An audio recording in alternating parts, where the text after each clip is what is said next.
araw mga boss. Wow! Ngayong araw, ibabahagi ko sa inyo kung ano nga ba ang sistema ng JBoss Game Farm sa pagpapalaki ng sisiw. Ng araw ay ginagamitan namin sila ng tubig na may asukal upang makalinsing ang kanilang mga bituka, at yung asukal ay siya namang pagkukuhanan nila ng energy na may papalit nila sa ginamit nilang energy upang makalabas ng shape. Pagkatapos nito ay papakainin ko sila ng Chick Booster na may kasamang Mega Legend. Wow! Mega Legend ay isang uri ng crumble na mayroong sangkap na Oxysdustat na siyang pumipigil sa pagpaparami ng oxygen parasite na siyang kumakain ng mga vitamina na ibinibigay natin sa ating mga sisiw. At pagkalipas ng tatlong araw, sila naman ay aking binibigyan ng electrolyte upang maging anti-stress sa kanilang araw-araw na pamumuhay. Dahil dyan, naiiwasan ang pagdami, paglaki at stress na nagbibigay ng sakit sa ating mga alagang sisiw. Sa gabi, sa oras ng kanilang pahinga, ang ating mga alagang sisiw ay inilalagay ko sa kahon na may buhangin. At itong buhangin na aking ginagamit ay na-disinfect na din at binilad sa araw upang maiwasan pa rin ang bakterya. Hindi nga pala ako mga boss naglalagay ng inahin sa ating mga sisiw. Hindi din ako nag-iilaw. Buhangin lang ang nagsisilbing painit ng ating mga sisiw.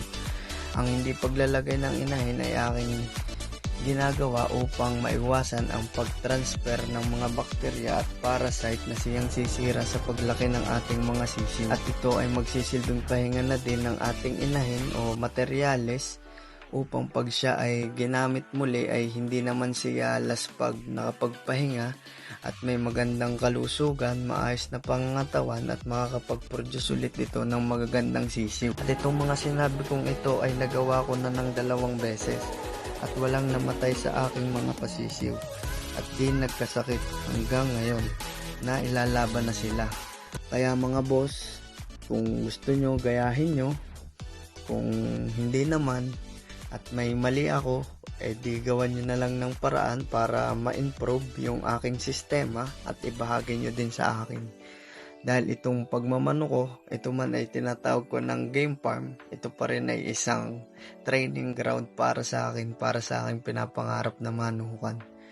Kung sakali man na ako'y may mga mali, pwede nyo akong itama, at kung sakali man na ako'y may mga magandang nagawa, ay pwede nyo itong gayahin upang maging pundasyon din ng inyong manukan at ng inyong mga alagang sisiw upang mapalaki nyo sila ng ayos at wasto.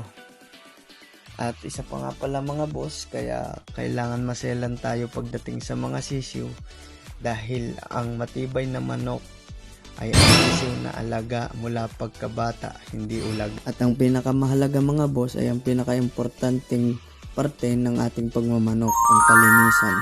Pagkatapos naming mailagay ang mga sisiw sa kahon na may buhangin upang magpahinga, ay dito naman ay aming lilinisan ang mga painuman at patukaan ng ating mga manok na ginamit nila sa maghapon.